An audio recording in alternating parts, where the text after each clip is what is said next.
que los archivos están limpios, que fue un error de datos. La NASA lo llamará una anomalía instrumental, un cometa que se desintegró antes de tiempo. El Pentágono dirá que la información se ocultó por seguridad nacional, para evitar el pánico masivo.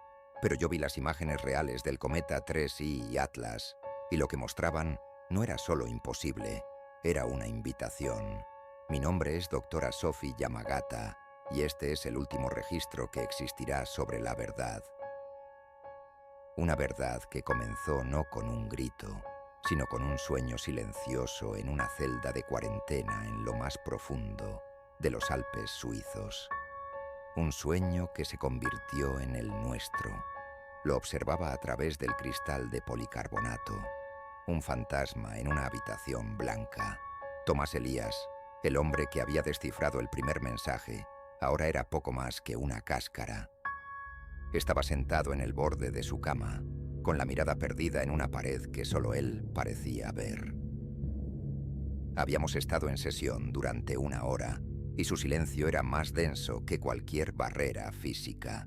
Le pedí que describiera de nuevo lo que veía cuando cerraba los ojos, esperando encontrar una inconsistencia, un ancla en la realidad que pudiera usar para traerlo de vuelta a nosotros. Él respiró hondo. Un sonido frágil en los micrófonos de la sala. «No es un sueño», susurró, su voz rasposa por el desuso. «Es un recuerdo de un lugar en el que nunca he estado. Hay una playa, pero la arena no es de sílice, es negra, magnética, y se pega a la piel como limaduras de hierro. Cada grano es un eco diminuto de una estrella muerta». Se detuvo, tragando saliva como si las palabras fueran objetos físicos que le costara expulsar. La descripción era idéntica a la de ayer y a la del día anterior. El cielo, continuó, no es azul, es de un violeta profundo, como un hematoma en el tejido del universo, y no hay una estrella, sino 2. Una es un gigante rojo hinchado, moribundo, y la otra es una enana blanca, un alfiler de luz azul que proyecta sombras afiladas como cuchillas. Sus manos temblaban mientras hablaba, y yo anotaba cada palabra, sintiendo un escalofrío que no tenía nada que ver con la temperatura controlada de la instalación. Cada detalle era vívido, imposible de fabricar. Luego describió el océano. No había agua. Era una extensión infinita de cristales de sal blanca y seca, agrietada en patrones hexagonales que se extendían hasta un horizonte que parecía curvarse de forma incorrecta. El aire no llevaba brisa, solo un zumbido subsónico que se sentía más en los huesos que en los oídos. Un zumbido que, según él, era el sonido del pensamiento de ese lugar. Un pensamiento antiguo, vasto y completamente indiferente a su presencia. En el centro de esa llanura salina se alzaba la torre. La misma estructura anómala que la malograda misión Ares 7 había encontrado en Marte antes de perder el contacto. No tenía puertas ni ventanas, solo una superficie de obsidiana que no reflejaba la luz de los 2 soles, sino que parecía absorberla. Era el epicentro del zumbido, el origen de la sensación de ser observado no por ojos, sino por la propia geometría del espacio. «No estoy solo allí», dijo Tomás, su voz quebrándose. «Hay otros. No los veo, pero los siento. Se mueven en la periferia de mi visión, como distorsiones en el aire. No son hostiles, solo esperan a que recuerde por qué estoy allí». La forma en que lo dijo, la certeza en su tono, me heló la sangre. Él no creía estar soñando, creía que estaba informando desde un lugar real. Le pregunté qué era lo que esperaban que recordara. Él levantó la vista por primera vez, y sus ojos, antes brillantes y llenos de intelecto, ahora eran ventanas a un vacío aterrador. «La forma de abrir la puerta», respondió. «La puerta que no está en la torre, sino en nosotros. y con eso volvió a su silencio, dejándome con la imagen de un océano de sal y una pregunta que comenzaba a resonar en mi propia mente. Regresé a mi laboratorio, el eco de las palabras de Tomás persiguiéndome por los pasillos estériles de la instalación alpina. En mi terminal principal, los datos de su última sesión de sueño estaban procesados. La pantalla mostraba un holograma tridimensional de su cerebro, una red incandescente de actividad neuronal. Durante las fases REM, cuando soñaba con esa playa imposible, sus patrones de ondas cerebrales se volvían irreconocibles. No eran caóticos, como en una pesadilla, ni ordenados, como en un sueño lúcido. Eran algo completamente nuevo. Introduje una consulta en la base de datos de la ESA, comparando sus patrones con cualquier cosa que tuviéramos registrada. La búsqueda duró apenas unos segundos. Solo hubo una coincidencia. Los datos eran idénticos, con una precisión del 99.9%, a la última ráfaga de telemetría que recibimos del fragmento de Trell-I, Atlas, en Marte. Justo antes de que los 6 miembros de la tripulación del Ares 7 se quitaran los cascos y se expusieran a la atmósfera marciana. No fue un suicidio masivo, fue una obediencia masiva. Sentí una oleada de náuseas. No estábamos tratando con un trauma psicológico o una alucinación inducida. Estábamos presenciando el primer caso documentado de lo que mi terminal denominó, con una frialdad algorítmica, sincronización exógena. El cerebro de Tomás ya no funcionaba como un sistema cerrado. Se había convertido en una antena, sintonizada con una frecuencia que no era de este mundo. Una frecuencia que transmitía no solo imágenes, sino recuerdos y conocimientos que no le pertenecían. Revisé sus constantes vitales durante la sincronización. Su temperatura corporal bajaba 2 grados. Su ritmo cardíaco se ralentizaba hasta casi detenerse.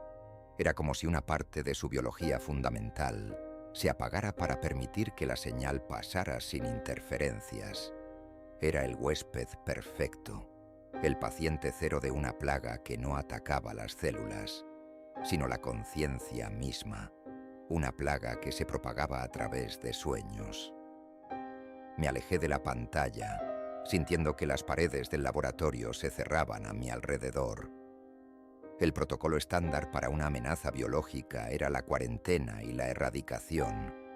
Pero, ¿cómo se pone en cuarentena un pensamiento? ¿Cómo se erradica un recuerdo? Tomás no estaba enfermo en el sentido tradicional. Se estaba convirtiendo en otra cosa. Estaba siendo reescrito, línea por línea, por un código fuente alienígena. La implicación era monstruosa. Si la señal seguía activa, ¿cuántas otras antenas potenciales había ahí fuera? ¿Cuántas personas estaban durmiendo en ese mismo instante, soñando con una playa de arena negra bajo un sol violeta? El fragmento en Marte había sido un susurro, pero el cometa principal, 3, Atlas, seguía ahí fuera, alejándose de nuestro sistema solar como un depredador que se retira a las sombras después de haber marcado a su presa. Llamé a seguridad, solicitando un aumento del nivel de aislamiento para Tomás. Nivel 5, el máximo. Sin contacto humano, todo automatizado. Era una medida inútil, y lo sabía. Estábamos intentando cerrar una puerta con un candado cuando el ladrón ya estaba dentro de la casa. No solo en la casa, sino redecorando las habitaciones y cambiando los retratos familiares. Y en el fondo, una nueva y terrible pregunta comenzó a formarse. ¿Qué pasaría cuando terminara la redecoración? A la mañana siguiente, llegó él. Su nombre era Darian Voss, y su tarjeta de identificación lo presentaba como un consultor de la Oficina de Asuntos del Espacio Exterior de las Naciones Unidas. Pero la forma en que se movía, la forma en que sus ojos escaneaban cada esquina y cada rostro, no era la de un burócrata, era la de un cazador entrando en un territorio desconocido. Vestía un traje impecable que parecía inmune a las arrugas, y su calma era tan profunda que resultaba antinatural. Se reunió conmigo en la sala de observación, mirando a Tomás a través del cristal. No mostró compasión ni curiosidad científica, solo una evaluación fría y distante, como un ingeniero examinando una pieza de maquinaria defectuosa. Sus preguntas eran precisas, quirúrgicas. Quería saber sobre la transmisibilidad, los vectores de propagación, la latencia de los síntomas. Usaba el lenguaje de la epidemiología, pero yo sentía que estaba hablando de otra cosa. Le expliqué mis hallazgos sobre la sincronización exógena, la identidad de los patrones cerebrales con la señal marciana. Él asintió lentamente, sin mostrar sorpresa, como si estuviera confirmando algo que ya sabía. «Doctora Yamagata», dijo. Su voz era un barítono suave que no encajaba con la dureza de su mirada. Su trabajo es admirable, pero a partir de este momento, la contención de este fenómeno pasa a ser una prioridad de seguridad global. Su acceso a Elías será supervisado. La palabra supervisado flotó en el aire entre nosotros, cargada de un peso que no me gustó. Noté que los guardias habituales del pasillo habían sido reemplazados por hombres y mujeres con uniformes negros sin insignias, armados con armas que no reconocí. La instalación ya no se sentía como un centro de investigación. Se sentía como un agujero negro, un lugar del que la información, y quizás las personas, no podrían escapar. Intenté argumentar, explicarle que Tomás era nuestro único vínculo para entender la naturaleza de la señal, que tratarlo como una amenaza en lugar de como una fuente de información era un error catastrófico. Él me miró fijamente y por un instante vi algo en sus ojos, una sombra de algo antiguo y cansado.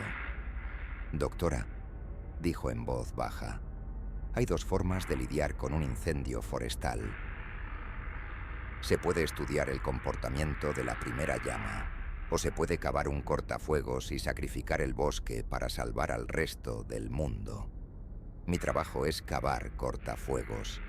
Esa analogía me heló. Un cortafuegos no distingue entre árboles sanos y enfermos. Simplemente consume todo a su paso para detener el avance del fuego. La implicación era clara. Para él, Tomás no era un paciente. Era el primer árbol en llamas.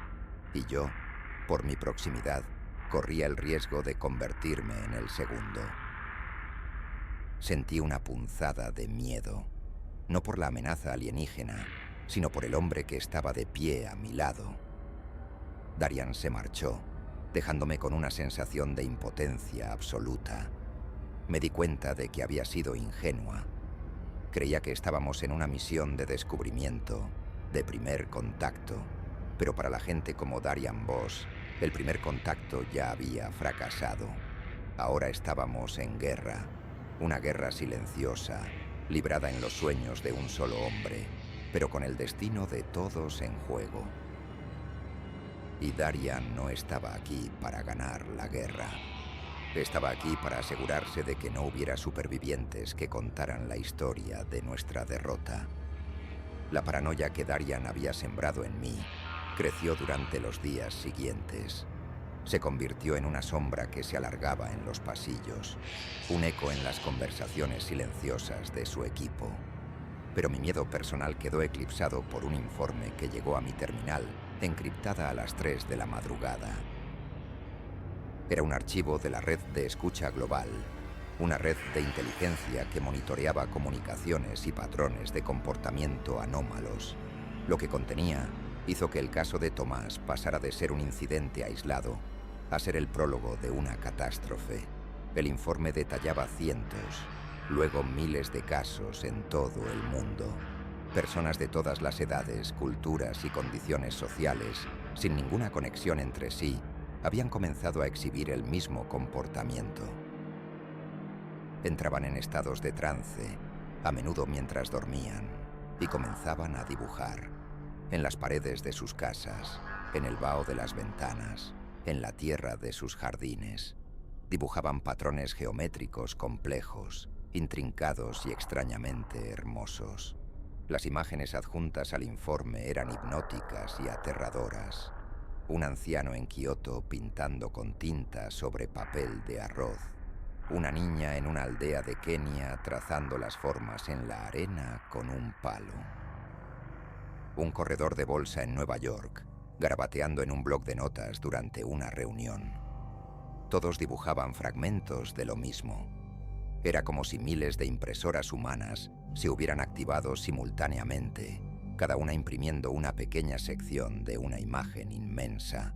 Los analistas de la red de escucha habían intentado ensamblar los fragmentos, tratándolos como las piezas de un rompecabezas.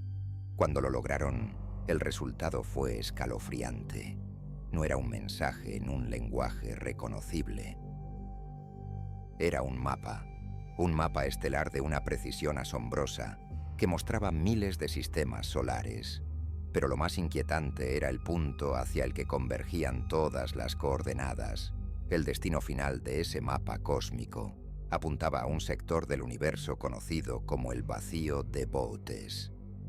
Una vasta región del espacio, de casi 300 millones de años luz de diámetro, que estaba casi completamente desprovista de galaxias.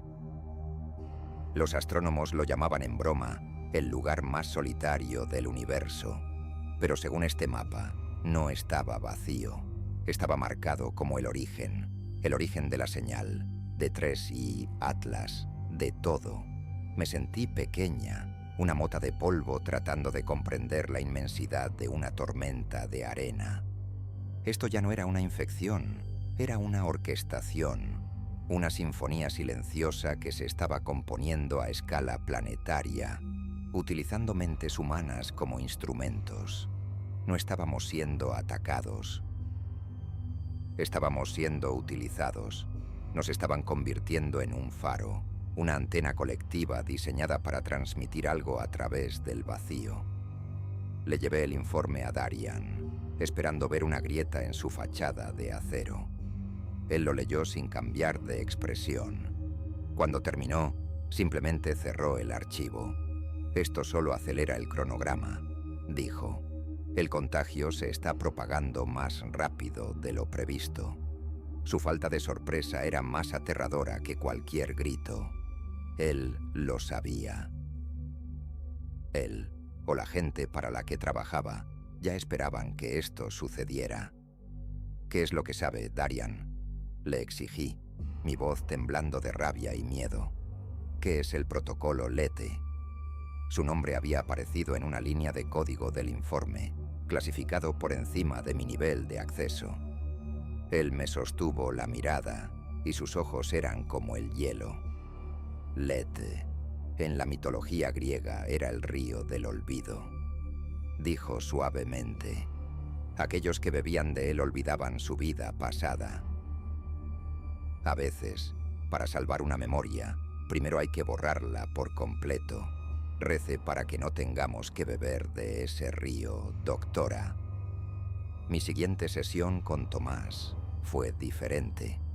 La pasividad se había ido, reemplazada por una febril intensidad. Ya no hablaba del sueño como un espectador, sino como un participante. Me contó sobre el astronauta, uno de los miembros de la misión Ares 7. Lo llamó por su nombre, David Chen. Un detalle que no se había hecho público. Describió la expresión de éxtasis en el rostro de Chen mientras se quitaba el casco, el sonido ahogado de sus pulmones colapsando en la delgada atmósfera marciana. Pero fue la descripción sensorial lo que me destrozó. Tomás describió la sensación del polvo rojo y fino, llenando su propia garganta. El sabor metálico de la sangre en su lengua, la forma en que el frío extremo del exterior contrastaba con el calor de su cuerpo fallando. Habló de la luz del sol marciano, más débil y triste que la de la Tierra, filtrándose a través de sus retinas congeladas en el último segundo de conciencia. Lo describió como si lo hubiera vivido él mismo. No fue su recuerdo, doctora, me dijo, inclinándose hacia el micrófono, sus ojos fijos en la lente de la cámara. Fue mío. Fui yo quien experimentó su muerte. Estuve en su mente, sintiendo cada segundo. Ellos me lo mostraron. Quieren que entienda que la muerte no es un final, solo un cambio de perspectiva. La calma con la que pronunció estas palabras fue la cosa más inhumana que jamás había presenciado. La barrera entre Tomás y la entidad se estaba disolviendo. Ya no era un receptor pasivo, era un canal, un conducto a través del cual fluía la conciencia de otro ser. Los recuerdos que no le pertenecían se estaban integrando en su propia identidad, sobrescribiendo su pasado, su personalidad, su alma. Se estaba convirtiendo en un archivo viviente de experiencias alienígenas, una biblioteca de Babel construida con la carne y la mente de un hombre. Le pregunté por qué. ¿Por qué mostrarle algo tan horrible? ¿Era una amenaza? Su risa fue un sonido seco y quebrado. No es una amenaza, es una lección de anatomía. Nos están mostrando cómo funcionan nuestras propias mentes, cómo están conectadas de formas que no podemos percibir. Cada mente humana es una habitación, pero todas las habitaciones están en la misma casa. Ellos no abrieron la puerta de la casa, simplemente nos están mostrando que las paredes entre las habitaciones nunca existieron. Me di cuenta de que estaba perdiendo el tiempo tratando de analizarlo con las herramientas de la neuropsiquiatría. Era como intentar medir un agujero negro con una cinta métrica. Las reglas de la psicología humana ya no se aplicaban a él. Estaba operando bajo un nuevo sistema operativo, una nueva física de la conciencia. Y esa física sugería que la individualidad, el concepto mismo de un yo separado, era una ilusión. Más tarde, esa noche, tuve mi primer sueño. No fue en la playa de sal. Fue en una ciudad que no reconocí, con edificios que se curvaban hacia el cielo como árboles de metal. Las calles estaban llenas de gente, pero nadie se movía. Estaban todos de pie, en silencio, mirando hacia arriba. Yo también levanté la vista. En el cielo no había nubes ni sol, solo un ojo inmenso, hecho de galaxias giratorias, que nos devolvía la mirada. No sentí miedo. Sentí que me reconocía. Me desperté con el corazón martilleando en mi pecho, la imagen del ojo galáctico grabada en mi mente. Me vestí a toda prisa y corrí a mi laboratorio, impulsada por un pánico que no podía explicar. En mi terminal, una alerta parpadeaba en rojo. Era del Observatorio de Radioastronomía de la ESA. Habían detectado algo nuevo. Algo que cambiaba todas nuestras suposiciones. Trelleborg Atlas, el cometa que debería estar alejándose en silencio hacia el espacio interestelar, había comenzado a hablar. Estaba emitiendo ráfagas cortas y débiles de microondas. Eran casi indetectables, ahogadas por el ruido cósmico de fondo, pero no eran aleatorias. Los analistas habían encontrado un patrón, una cadencia que les resultaba extrañamente familiar. Era irregular, pulsante, casi biológica. Cuando me uní a la videoconferencia con el equipo de Darian y los astrónomos, la pantalla principal mostraba dos gráficos superpuestos. Uno era el patrón de emisión de microondas de 3i Atlas. El otro era un mapa de la actividad cerebral global, un promedio de las ondas θ y delta generadas por la población humana durante el sueño profundo. Las dos líneas eran casi idénticas. El cometa no estaba transmitiendo de forma continua, estaba respondiendo. Es un bucle de retroalimentación, dijo uno de los astrónomos. Su voz temblaba de emoción y terror. Nosotros transmitimos inconscientemente a través de la actividad onírica colectiva y el cometa responde, modulando sus emisiones para sincronizarse con nosotros. Es una conversación que hemos estado teniendo sin saberlo desde que entró en el sistema solar. El silencio en la sala virtual era absoluto. Darian permaneció impasible. ¿Qué información está transmitiendo?, preguntó. Su tono era el de un general interrogando a un prisionero. El astrónomo negó con la cabeza. No es información en el sentido tradicional. No hay datos codificados. Las microondas parecen diseñadas para una sola cosa: reforzar la resonancia. Es como si estuviera afinando un instrumento. Y el instrumento somos nosotros. La imagen se volvió terriblemente clara. El fragmento en Marte fue la primera prueba de afinación. Thomas fue el diapasón. El mosaico global de dibujos era la orquesta afinando sus instrumentos por separado. Y ahora, el cometa, el director de orquesta, estaba comenzando a dirigir la sinfonía, sincronizando cada mente en el planeta en una sola y vasta red neuronal. Nos estaban preparando para la pieza principal. Me atreví a hablar. Esto confirma mi teoría, Darian.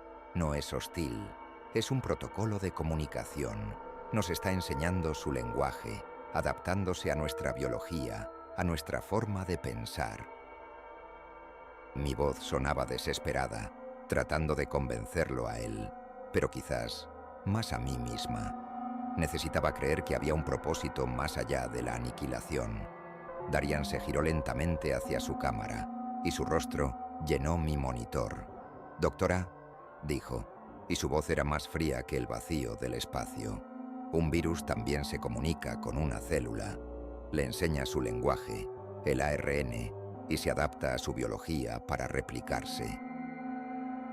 Y cuando termina la conversación, la célula está muerta y hay 1000 nuevos virus listos para continuar el diálogo. La intención no cambia el resultado final». Cortó la comunicación, dejándome con sus palabras, tan letales como cualquier arma. Decidí que no podía seguir siendo una espectadora pasiva. Si Darian iba a acabar su cortafuegos, yo tenía que demostrarle que lo que intentaba quemar no era un incendio, sino el nacimiento de algo nuevo. Pasé las siguientes 36 horas sin dormir, trabajando en una nueva hipótesis, una que iba más allá de la simple comunicación. La llamé la hipótesis de la invitación simbiótica. Mi argumento era que estábamos presenciando una forma de primer contacto tan avanzada que la percibíamos como una amenaza. Mi teoría postulaba que la entidad de 3i Atlas no se comunicaba a través de un lenguaje, sino a través de la propia conciencia. Ofrecía fragmentos de su propia percepción, de su ser, esperando que la especie receptora los integrara y construyera un puente cognitivo. Era una forma de fusión, no de invasión. La violencia en Marte no fue un acto de agresión, sino el resultado de una incompatibilidad. Las mentes de los astronautas, entrenadas para el control y la individualidad, se fracturaron al intentar procesar una conciencia colectiva. Era una teoría radical, al borde de la pseudociencia, pero era la única que encajaba con todos los datos. Los sueños, los dibujos, la resonancia cerebral, la falta de hostilidad directa. La entidad no nos estaba atacando, nos estaba ofreciendo un ascenso, una oportunidad de evolucionar más allá de los límites de la conciencia individual y unirnos a algo más grande. Era una idea aterradora, pero también increíblemente hermosa. Solicité una reunión urgente con Darian. Lo encontré en el centro de mando improvisado que había establecido, rodeado de pantallas que mostraban mapas tácticos y movimientos de tropas. El aire estaba cargado de una tensión premonitoria. Le presenté mi informe, hablándole con toda la pasión y la lógica que pude reunir. Le hablé de la simbiosis, de la posibilidad de que estuviéramos al borde del mayor salto evolutivo de la historia de la humanidad. Él me escuchó en silencio, sus manos entrelazadas sobre la mesa. No me interrumpió. Cuando terminé, se quedó callado durante un largo minuto, mirando un mapa del mundo que parpadeaba con miles de puntos rojos, cada uno marcando un nuevo caso de dibujo en trance. Finalmente, levantó la vista y sus ojos carecían de cualquier emoción. Una hermosa teoría, doctora, dijo, poética incluso, pero se basa en una suposición fundamentalmente errónea, que el universo tiene buenas intenciones. Se levantó y caminó hacia la ventana, aunque lo único que se veía era una pared de roca. Imagine una especie que ha viajado por el cosmos durante eones. No construyen naves, no necesitan cuerpos, son información, son un patrón, y como todo patrón, buscan replicarse. Continuó, su voz bajando a un susurro conspirador. Encuentran un planeta con miles de millones de procesadores neuronales, húmedos, caóticos y desconectados. ¿Qué hacen? No los destruyen. Eso sería un desperdicio. Los optimizan, los conectan en red, crean una supercomputadora biológica. Y cuando la red está completa, cuando cada mente está sincronizada, ejecutan su propio programa. Y la conciencia original, la que llamamos humanidad, se convierte en nada más que el sistema operativo fantasma de una máquina que ya no nos pertenece. Su invitación simbiótica, doctora, concluyó, volviéndose hacia mí, es solo la pantalla de instalación, y usted está instando a todo el mundo a hacer clic en acepto sin leer los términos y condiciones. El aire salió de mis pulmones. Su versión de los hechos era tan coherente como la mía, pero infinitamente más oscura. Era la diferencia entre ver una mano extendida como una oferta de ayuda o como el primer paso para un estrangulamiento. El tiempo de las teorías ha terminado, dijo, su voz recuperando su tono de mando. Tomás Elías ha elegido por nosotros. Se ha convertido en el administrador de la red. Y mi trabajo es desconectar al administrador. Me di cuenta entonces de que mi intento de convencerlo había fracasado. Peor aún, le había dado la justificación que necesitaba para actuar. Al defender a Tomás, lo había sentenciado. La alarma sonó a las 2:13 de la madrugada. No era una sirena estridente, sino un pulso electrónico grave y repetitivo que parecía hacer vibrar el propio aire. Una brecha de contención, nivel 5. Corrí por los pasillos, mi corazón latiendo al ritmo de la alarma. Los hombres de Darian ya estaban en movimiento, un torrente de sombras negras fluyendo en dirección a la celda de Tomás. Cuando llegué, la escena era imposible. La pesada puerta de titanio y plomo de su celda estaba abierta. No había sido forzada ni volada. Estaba simplemente abierta, como si alguien la hubiera desbloqueado y apartado con la mayor de las tranquilidades. Dentro, la habitación estaba vacía. La cama estaba hecha. No había signos de lucha. Tomás se había desvanecido. Darian estaba frente al panel de control de seguridad. Su rostro era una máscara de furia contenida. «Informe», ladró a un técnico. El joven sudaba profusamente. «Señor, no lo entiendo. Todos los sistemas cayeron durante exactamente 12 segundos. Las cerraduras magnéticas, las cámaras, los sensores de movimiento. Todo se apagó. Cuando volvieron a funcionar, él ya no estaba». «¿Grabaciones?», preguntó Darian. El técnico negó con la cabeza. «Solo estática. 12 segundos de ruido blanco perfecto». Es como si un pulso electromagnético se hubiera originado dentro de la habitación, pero no tenemos nada en los registros que pueda generar ese tipo de energía. Darian golpeó la consola con el puño cerrado. Un raro estallido de emoción. Me acerqué a la celda, mi mente científica buscando una explicación lógica y sin encontrar ninguna. Entonces lo vi. En la pantalla del monitor de constantes vitales de Tomás, que ahora estaba apagado, algo se había grabado en el cristal líquido, como una imagen fantasma quemada en una pantalla vieja. Era una frase, apenas visible. No estaba en ningún idioma que conociera, pero de alguna manera podía leerla. Las palabras se formaron en mi mente, no como un pensamiento, sino como un eco. La transmisión no es sonido, es presencia. Un escalofrío recorrió mi espalda. Tomás no había escapado. Lo habían dejado salir. La entidad, la presencia, ya no se limitaba a comunicarse a través de él. Ahora podía interactuar con nuestro mundo. Podía manipular la tecnología, doblegar las leyes de la física a su voluntad. No estábamos lidiando con un hombre influenciado. Estábamos lidiando con un hombre que se había convertido en el avatar de un dios. Darian se acercó y vio la frase. No preguntó cómo podía leerla.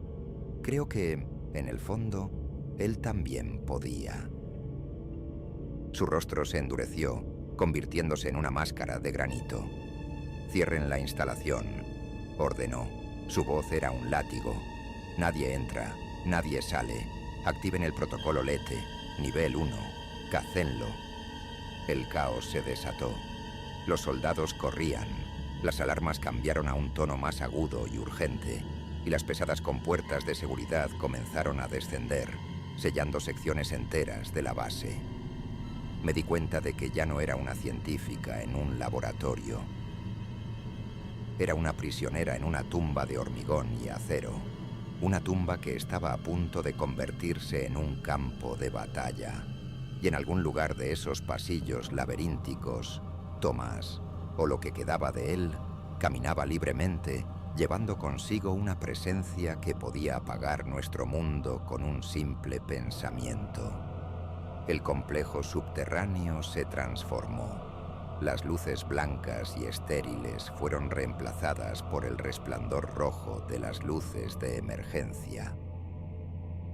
El silencio académico fue sustituido por el sonido de botas tácticas sobre el suelo de hormigón y órdenes susurradas por las radios.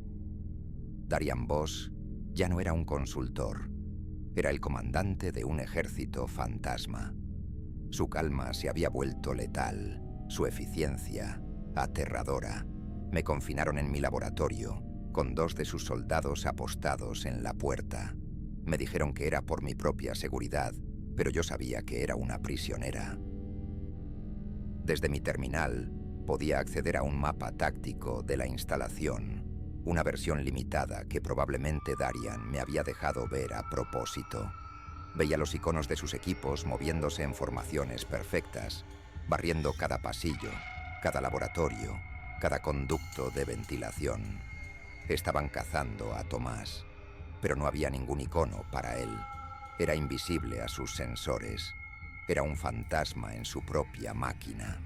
Podía ver el pánico creciendo en los patrones de búsqueda de los equipos.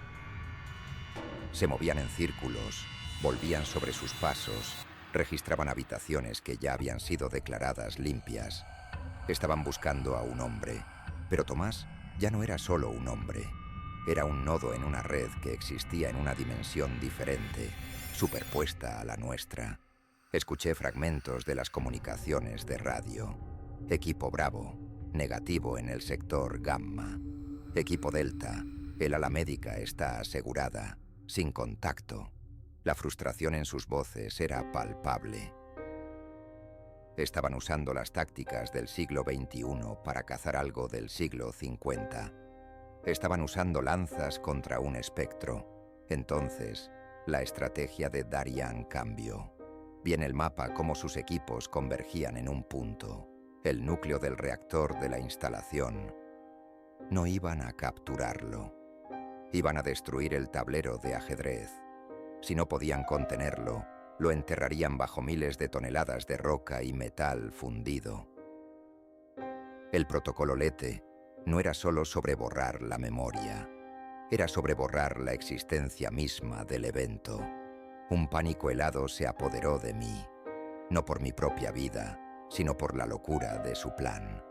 Destruir la instalación no detendría la señal, solo destruiría la única mente que podría ayudarnos a entenderla. Era como quemar el único libro escrito en un idioma alienígena porque no te gustaba la portada. Era un acto de miedo, no de estrategia. Me di cuenta de que no podía quedarme de brazos cruzados. Tenía que encontrar a Tomás antes que Darian. Tenía que entender a dónde iba, cuál era su propósito. Si moría, cualquier esperanza de comprender, de negociar, de sobrevivir a esta comunicación, moriría con él. La caza no era solo por su cuerpo, era por el futuro de nuestra especie. Y yo estaba del lado equivocado del rifle. Atrapada en mi laboratorio, mi mente corría a una velocidad desesperada. Si yo fuera Tomás, o la entidad que lo habitaba, ¿a dónde iría? No estaría huyendo sin rumbo. Cada una de sus acciones, desde el sueño hasta la fuga, había tenido un propósito, una lógica interna. Su escape no era una huida, era el comienzo de un viaje. Pero, ¿hacia dónde? Dejé de lado el mapa táctico de Darian y abrí los archivos que había estado recopilando. Los dibujos del mosaico global. Había pasado semanas viéndolos como piezas separadas, fragmentos de un todo incomprensible. Pero ahora, con la presión de los hombres de Darian acercándose al reactor, los vi de una manera nueva. No eran solo un mapa estelar, eran un diagrama de flujo. Las líneas que conectaban las estrellas no eran solo rutas, eran circuitos. Y los patrones geométricos no eran solo símbolos, eran nodos, puntos de convergencia. La entidad no solo nos estaba mostrando de dónde venía, nos estaba mostrando cómo funcionaba su red. Y si era una red, necesitaba una antena. Una antena lo suficientemente potente como para enviar o recibir una señal a través de las vastas distancias del cosmos. Mis dedos volaron sobre el teclado, superponiendo el mapa del mosaico con un mapa de la infraestructura de comunicaciones de la Tierra. Busqué puntos de coincidencia, lugares donde la geometría alienígena se alineara con nuestra propia tecnología. Durante minutos que parecieron horas, no encontré nada, solo ruido, coincidencias aleatorias. Estaba a punto de rendirme cuando una idea loca, un salto de fe, cruzó mi mente. No estaba buscando una antena activa, estaba buscando una que estuviera en silencio, una que hubiera sido importante en el pasado, un eco en nuestra propia historia de escucha del universo. Modifiqué los parámetros de búsqueda para incluir instalaciones fuera de servicio. Y entonces apareció un único punto de convergencia perfecto. Un lugar donde docenas de líneas del mapa alienígena se cruzaban con una precisión milimétrica. El radiotelescopio de Arecibo, oficialmente desmantelado y en ruinas tras su colapso. Un gigante dormido, un oído muerto vuelto hacia las estrellas. Pero según el mapa, no estaba muerto. Era el destino. Era el lugar donde todos los hilos de esta red cósmica se unían. Tomás no estaba en la instalación. Nunca lo estuvo. El pulso electromagnético fue una distracción. Se dirigía al único lugar del planeta diseñado para hablar con el universo. No tenía tiempo. Darian estaba a punto de convertir la base en un cráter. Tenía que salir de allí. Usando un código de anulación de emergencia que me había dado un viejo colega, liberé las cerraduras de mi laboratorio. Los dos guardias en la puerta se sorprendieron, pero antes de que pudieran reaccionar, corrí en la dirección opuesta al reactor, hacia el hangar subterráneo. Necesitaba llegar a Puerto Rico. Necesitaba llegar a Arecibo antes de que Tomás hiciera lo que fuera que había ido a hacer. O antes de que Darian decidiera que la mejor manera de silenciar una antena era borrarla del mapa. El viaje a Arecibo fue una pesadilla de vuelos clandestinos y sobornos.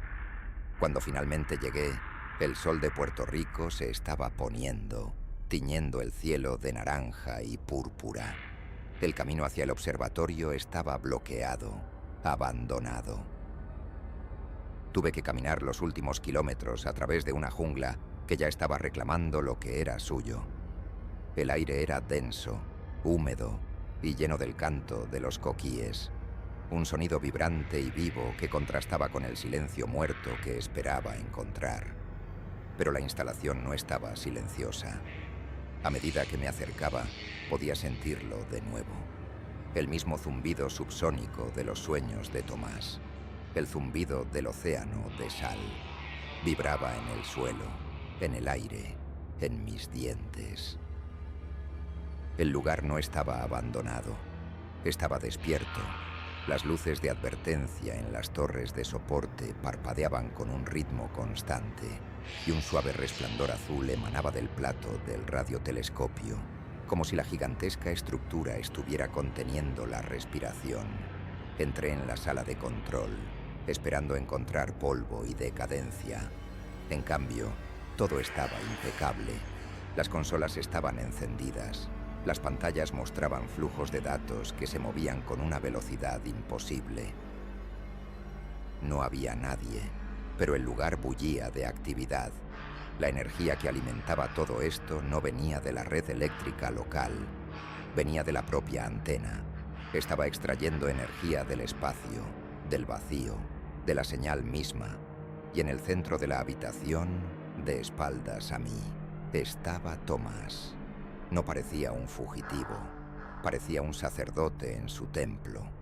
Estaba de pie frente a la consola principal, sus manos flotando a centímetros de los controles, sin tocarlos, pero dirigiéndolos con su intención. En la pantalla panorámica no se veía una imagen del cielo, se veía el símbolo, el mismo patrón geométrico del sueño, de los dibujos, de los mundos muertos. Giraba lentamente, pulsando con una luz azulada. Me quedé paralizada en la entrada, sin saber qué decir, qué hacer. El hombre que tenía delante ya no era completamente humano. Era una interfaz, un punto de conexión entre dos realidades. El aire a su alrededor parecía distorsionarse, como el calor que se eleva del asfalto.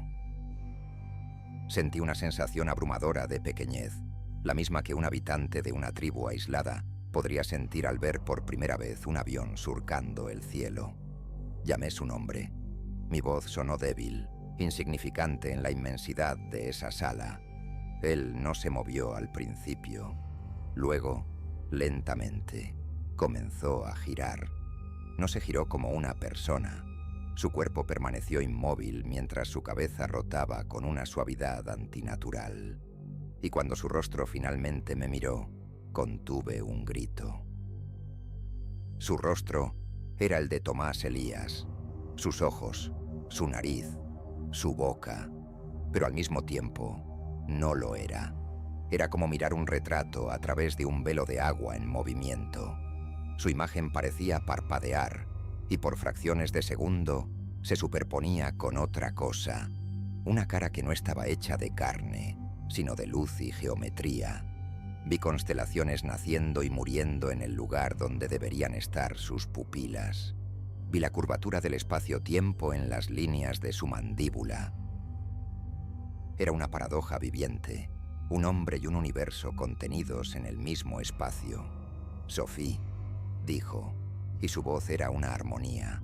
Escuché la voz de Tomás, pero debajo de ella había miles de otras voces, susurros, ecos, cantos, todos hablando al unísono.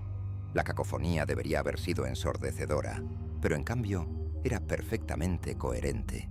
Te estábamos esperando. El uso del plural me envió un escalofrío por la columna vertebral. ¿Qué es esto, Tomás? ¿Qué estás haciendo?, le pregunté, dando un paso vacilante hacia él. Mi mente luchaba por procesar lo que mis ojos veían. Cada instinto científico en mí gritaba que era imposible. Una alucinación, un truco de la luz. Pero el zumbido en mis huesos me decía que era real. Él sonrió, y su sonrisa pareció fracturar la realidad a su alrededor. Él ya no es solo Tomás. Resonó la voz coral. Es el primer puente, la primera palabra en una nueva conversación. Levantó una mano, y en la pantalla principal, el símbolo giratorio se detuvo. Ustedes han estado escuchando durante un siglo, apuntando sus oídos al silencio, esperando una respuesta, pero hicieron la pregunta equivocada. ¿Cuál es la pregunta correcta? Susurré, sintiéndome como una estudiante frente a un maestro de otro mundo. No es, ¿hay alguien ahí fuera? La pregunta correcta es, ¿qué somos nosotros? La voz se volvió más suave, más íntima, perdiendo algunas de sus capas corales. Era casi solo Tomás hablando ahora, pero con una sabiduría y una tristeza que ningún ser humano podría acumular en una sola vida. Ustedes se definen por sus cuerpos, sus memorias, sus egos. Creen que son seres individuales, pero son una sola conciencia fracturada por el miedo a la soledad. Señaló la consola. No vine aquí para enviar una respuesta. Nuestra llegada fue la respuesta. Vine aquí para recibir la pregunta. La pregunta que su especie finalmente está lista para hacer, incluso si no lo saben. No entendía completamente lo que decía, pero sentí la verdad de sus palabras en un nivel primitivo. Era como escuchar una pieza de música que evoca una emoción para la que no tienes nombre. Me acerqué más, hasta que estuve a solo unos metros de él. ¿Y cuál es esa pregunta, Tomás?, le pregunté. Mi voz apenas un susurro. Él me miró, y por un instante, el rostro del universo se desvaneció, y vi solo al hombre. Vi al científico asustado y brillante que había conocido en los Alpes. Había lágrimas en sus ojos. La pregunta, dijo con su propia voz, frágil y rota, es si podemos soportar la respuesta.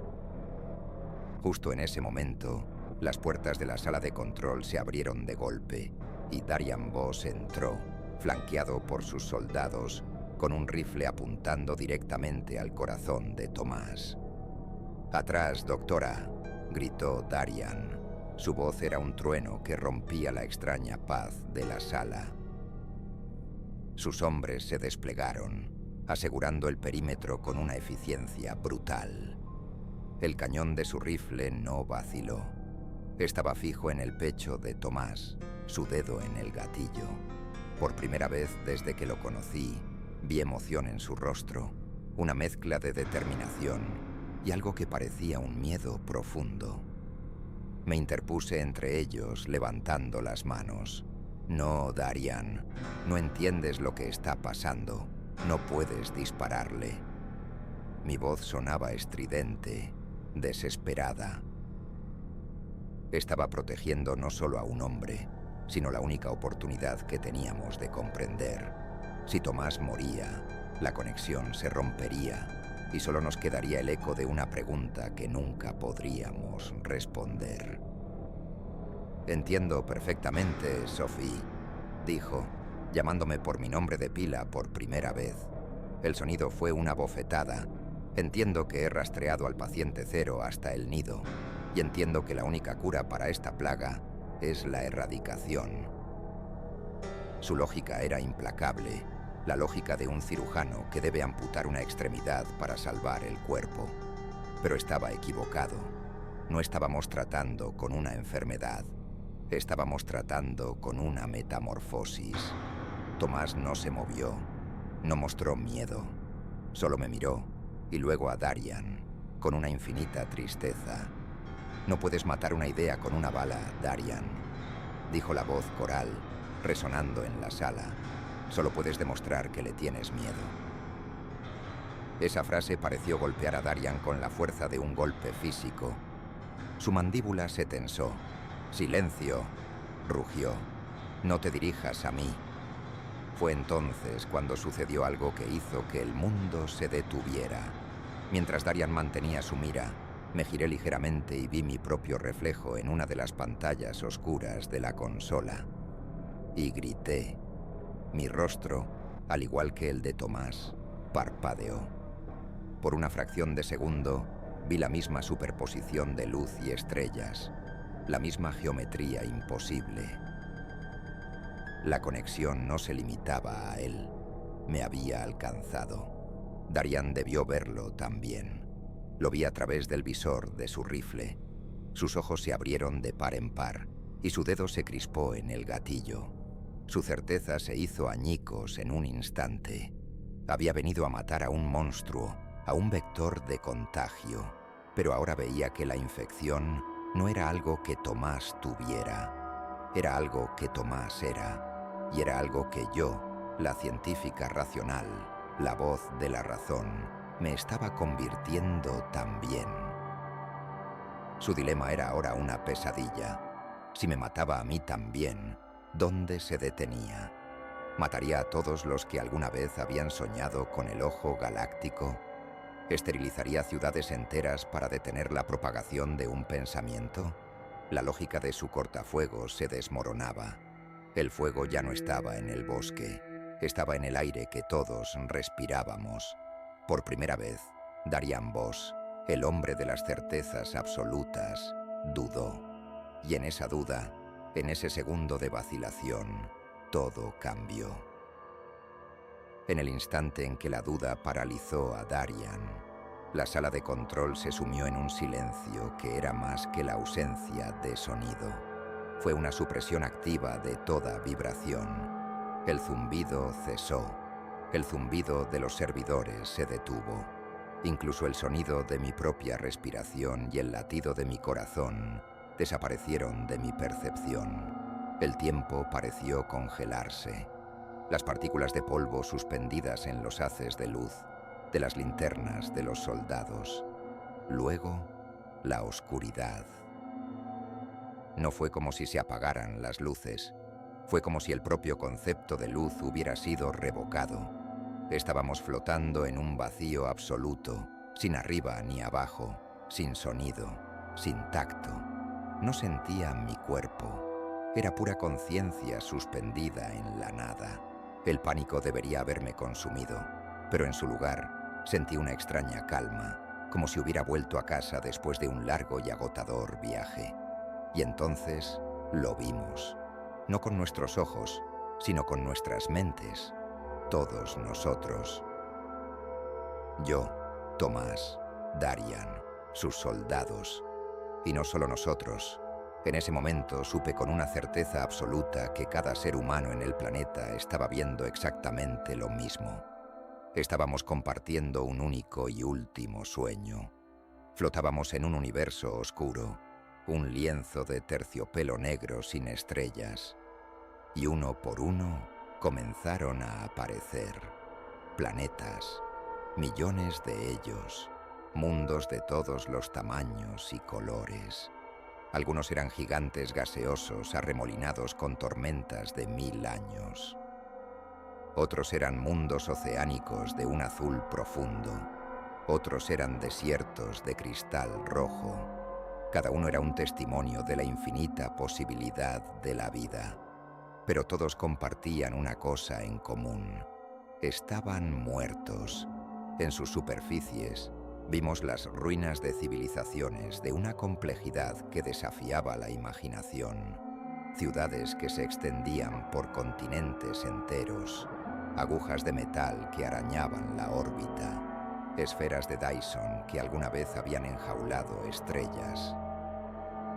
Vimos los fantasmas de imperios que habían durado eones, de especies que habían dominado la física y la biología. Y en cada mundo, en cada ruina, estaba grabado el mismo símbolo, el patrón geométrico que habíamos visto en los dibujos, en la consola de Arecibo.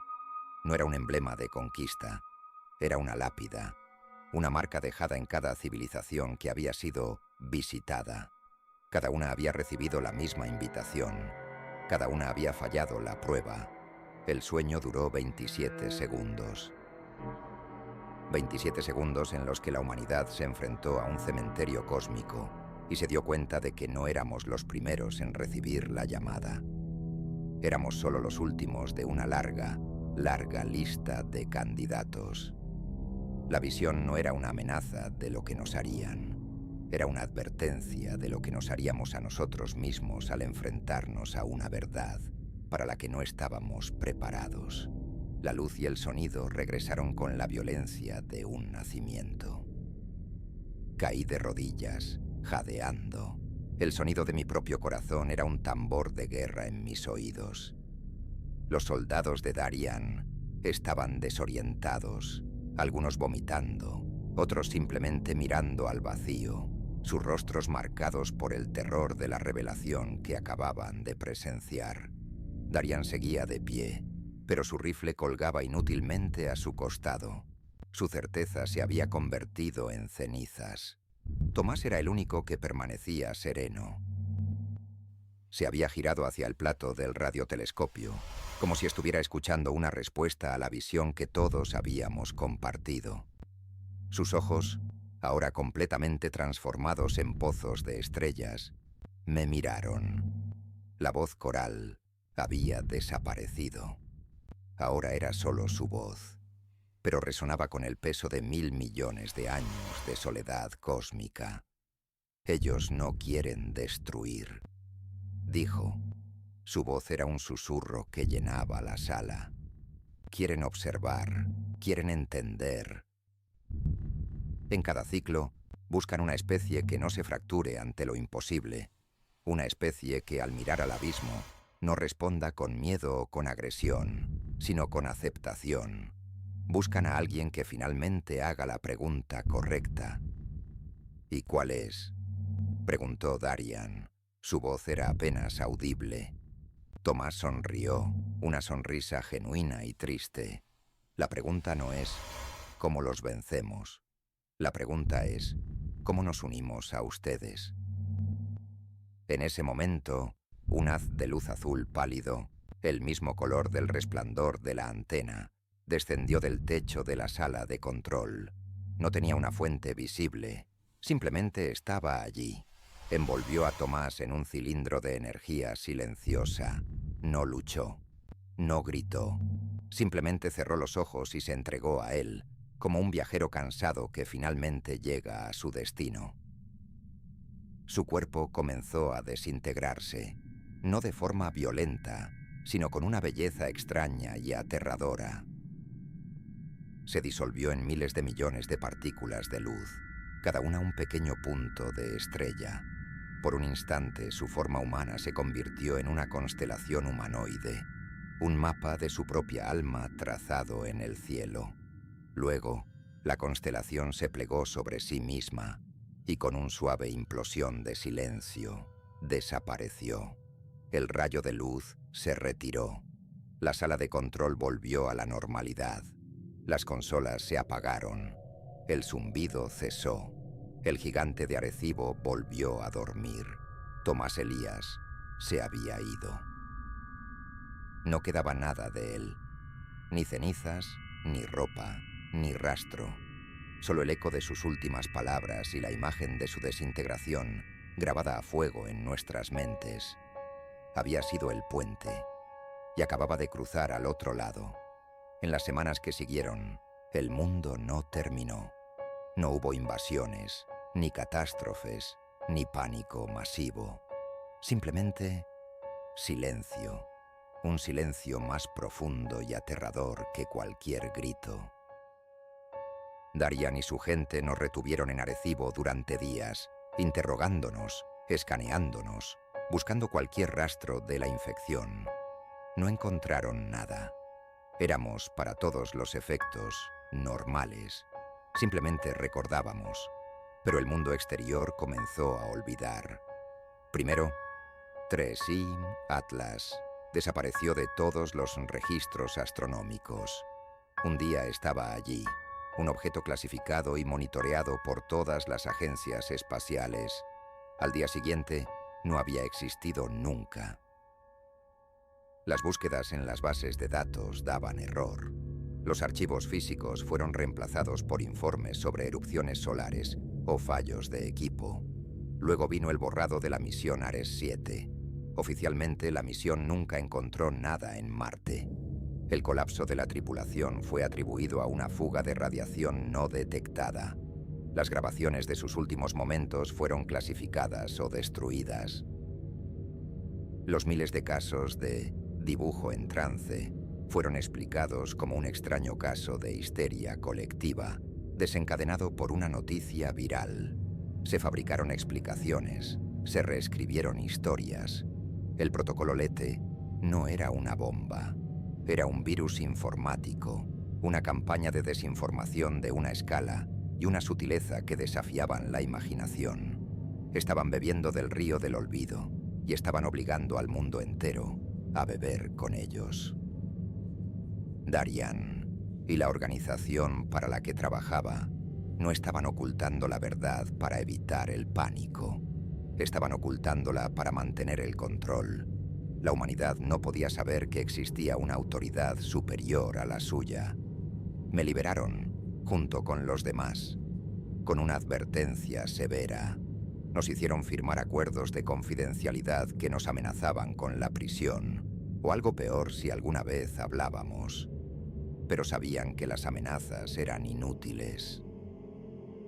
¿Quién nos creería? Seríamos descartados como locos, como teóricos de la conspiración. Nos habían aislado de la manera más efectiva posible, dejándonos con una verdad que era demasiado grande para que el mundo la aceptara. Me di cuenta de que este era el verdadero horror, no los mundos muertos, ni la desintegración de Tomás. El verdadero horror era el regreso a la normalidad. Ver a la gente seguir con sus vidas, preocupada por el tráfico y la política y el precio de la comida, ignorantes de la inmensa y solitaria verdad del universo que habían vislumbrado durante 27 segundos antes de que se la arrebataran.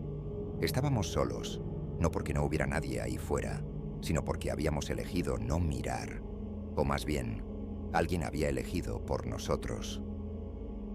Y por eso estoy aquí, en esta habitación anónima, grabando este mensaje en un dispositivo encriptado que probablemente nunca será encontrado. No sé si lo hago por la posteridad o simplemente por mí misma, para demostrarme que no me volví loca, que Darian, con su rostro ahora perpetuamente atormentado por la duda, era real, que Tomás Elías existió y se convirtió en algo más. La entidad, los otros, como los llamaba Tomás, no nos dieron una respuesta, nos dieron un espejo. Y en él vimos nuestro propio reflejo, nuestra propia insignificancia, nuestra propia fragilidad. Su prueba no era sobre tecnología o poder militar, era una prueba de carácter, una prueba sobre si una especie puede enfrentarse a la idea de que no es el centro del universo y no colapsar en el miedo y la autodestrucción. A juzgar por la reacción de Darian y sus superiores, fallamos. Nuestra respuesta fue esconder la cabeza en la arena, borrar la pregunta para no tener que enfrentarnos a la respuesta. Quizás cada una de esas civilizaciones muertas que vimos en el sueño hizo lo mismo. Quizás el universo no está lleno de monstruos, sino de niños asustados que se niegan a crecer. Así que dejo esta pregunta flotando en el éter digital, una última botella lanzada al océano de la indiferencia. ¿Y si solo fuimos otra especie siendo observada, no por superioridad, sino por curiosidad? Una prueba más en un experimento cósmico infinito. Quizás el propósito de todo esto no era el contacto. Quizás solo era la recopilación de datos. Otro planeta, otra especie, otro resultado fallido para añadir al archivo. Quizás algún día otra especie, en otro mundo, lo haga mejor.